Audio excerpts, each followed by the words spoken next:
Hola, les doy la bienvenida al podcast semanal de Mongabay Latam, un espacio para las noticias ambientales de Latinoamérica que no puedes perder de vista cada semana. En Costa Rica, una investigación reveló que entre 2023 y 2024, las autoridades autorizaron el tránsito de 12.6 toneladas de aletas de tiburón provenientes de Nicaragua. Esto significó la muerte de al menos 15.000 tiburones y la violación a las leyes nacionales.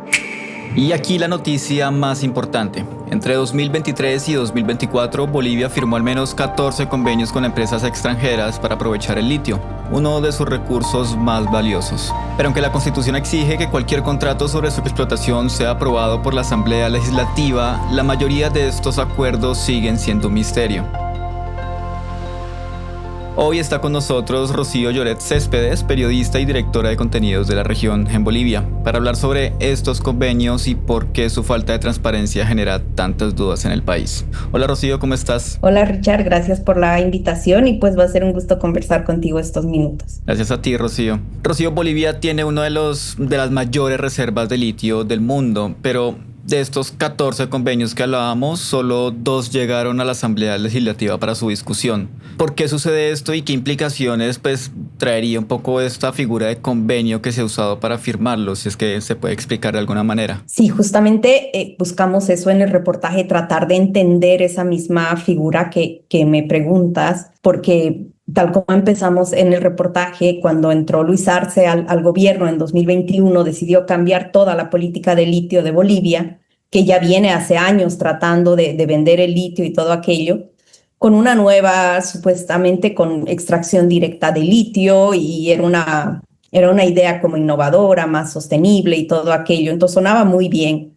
El problema fue cuando empezó a presentar estos documentos que le vamos a llamar acuerdos con el nombre de, inicialmente, convenios, que tal parece fue una salida un poco técnica legal para no tener que pasar al Congreso.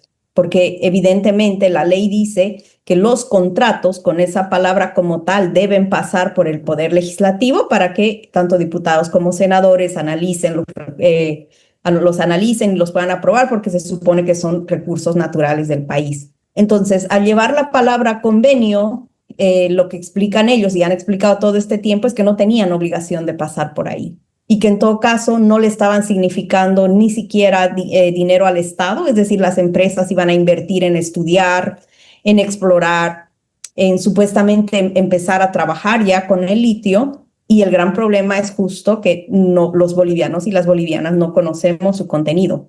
Entonces no sabemos cómo es que de tener convenios para construir plantas de industrialización de litio, terminamos con 2 contratos en lugares que ni siquiera estaban figurando en los convenios iniciales, ¿no? Entonces, precisamente por ahí empezamos a buscar. De hecho, encontrar el número ya fue un gran hallazgo, porque teníamos como datos esporádicos que iban presentando estos documentos con embajadores tanto de China, de Rusia.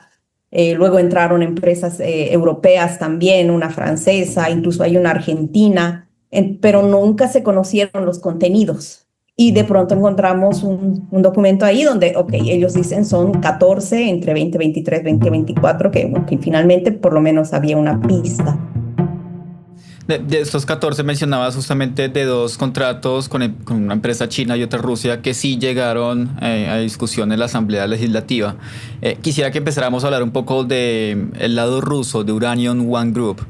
¿Qué se sabe de este acuerdo firmado con esta empresa y también qué se sabe también de la empresa involucrada? Lo que se sabe con Uranium es que inicialmente se firmó un convenio para construir una planta en un salar que se llama Pastos Grandes, que está en Potosí, que es la región donde está la mayoría de los salares que Bolivia busca explotar. Extrañamente, o como no sabemos todo este proceso que pasó, terminó Uranium One Group firmando un contrato, y una firma inicial para construir una planta en Uyuni, que es otro salar, es el más grande que tiene Bolivia.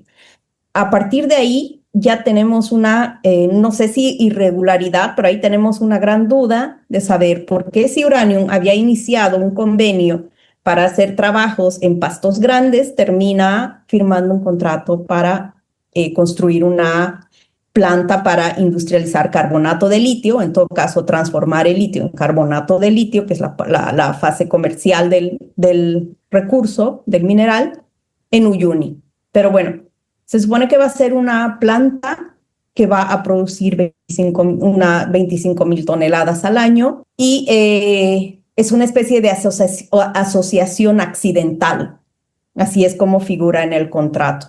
Bolivia tiene por lo menos en el discurso, una política con sus recursos naturales muy nacionalista, muy soberana. Se supone que ninguna empresa extranjera puede entrar al país a explotar ningún recurso natural.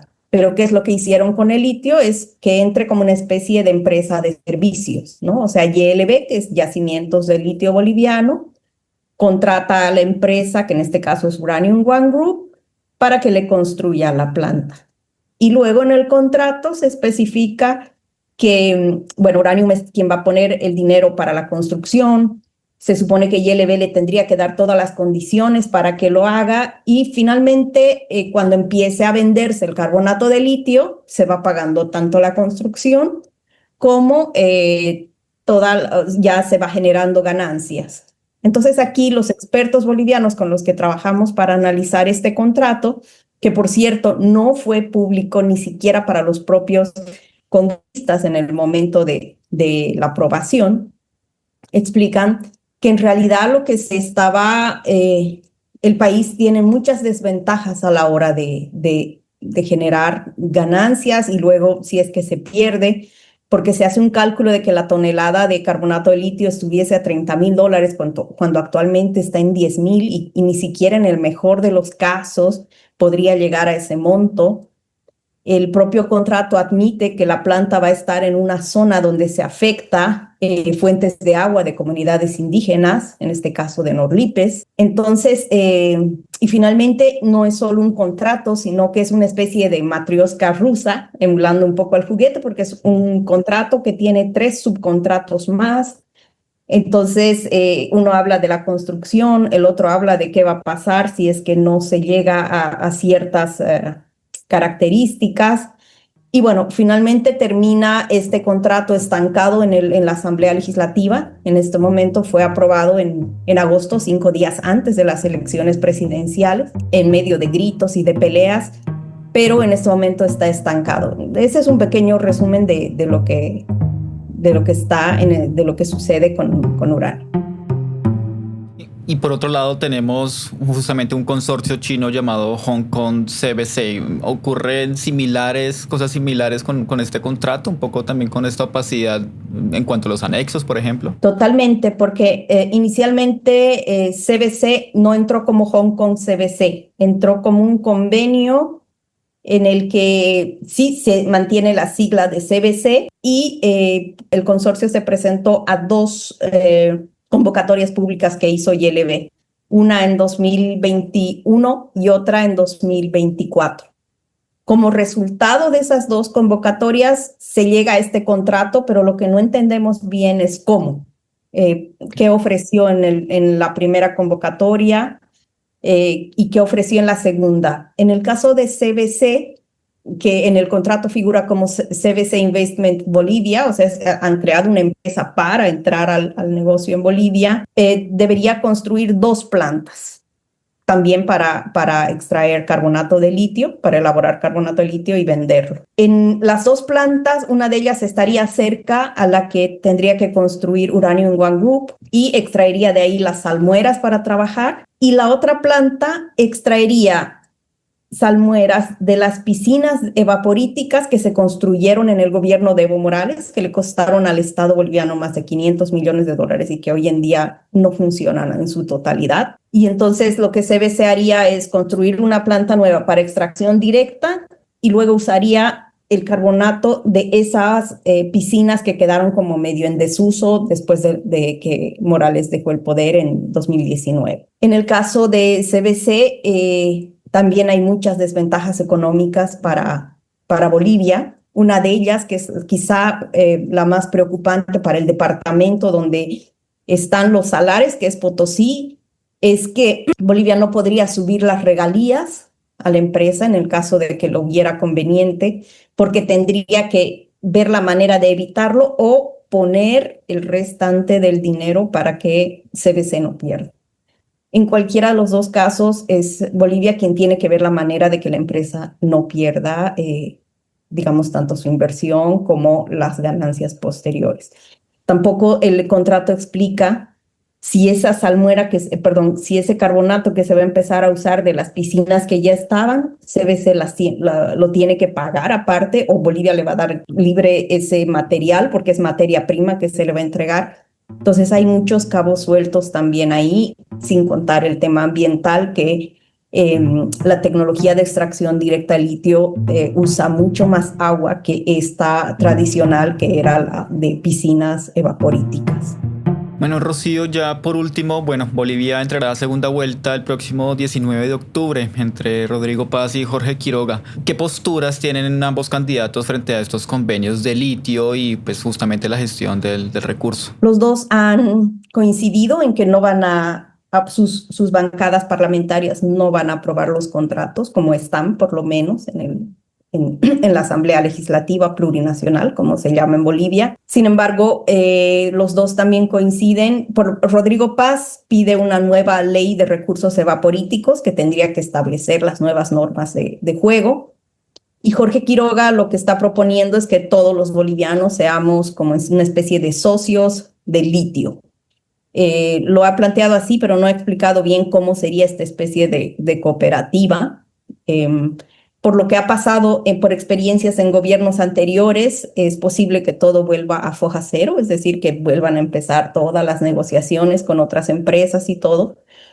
Pero aquí el gran riesgo es, como no sabemos qué se ha firmado en estos convenios, no sé, hay expertos que ven que podría haber incluso arbitrajes internacionales porque estas empresas sí no se sabe cuánto, pero sí han puesto dinero para exploración, para estudios y están en las zonas de los salares. Ahí la gente del lugar coinciden que se han visto vehículos ya con el rótulo de Uranium One Group.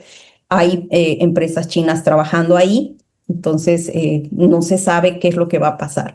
Con la salida del gobierno de Luis Arce, quien debe entregar el poder el próximo 7 de noviembre para que el 8 asuma el nuevo presidente, supongo que se sabrán y tendrá que abrirse la empresa para dar a conocer qué es lo que exactamente ha firmado Bolivia en estos documentos, ¿sí? Bueno, seguro estaremos por acá muy pendientes. Recuerden que pueden leer el reportaje completo en Mongabay Latam y también en nuestros medios aliados como la región de Bolivia, que hace parte del proyecto Litio en Conflicto, un proyecto liderado por el Centro Latinoamericano de Investigación Periodística, CLIP. Rocío, muchas gracias por acompañarnos y ayudarnos también a entender todo este panorama. Gracias a ti, Richard, y los invito también a leer el reportaje completo.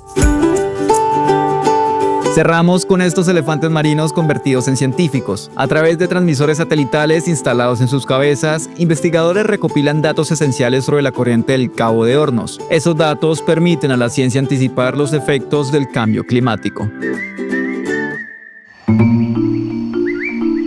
Si te gustó este resumen y quieres conocer las historias completas, búscanos como Mongabay Latam o envíanos un mensaje a nuestra línea de WhatsApp +57 320 872 6154 para estar al tanto de todas las noticias ambientales en Latinoamérica. Recuerda escucharnos cada semana en tu plataforma de podcast favorita. Mi nombre es Richard Romero. Hasta la semana siguiente.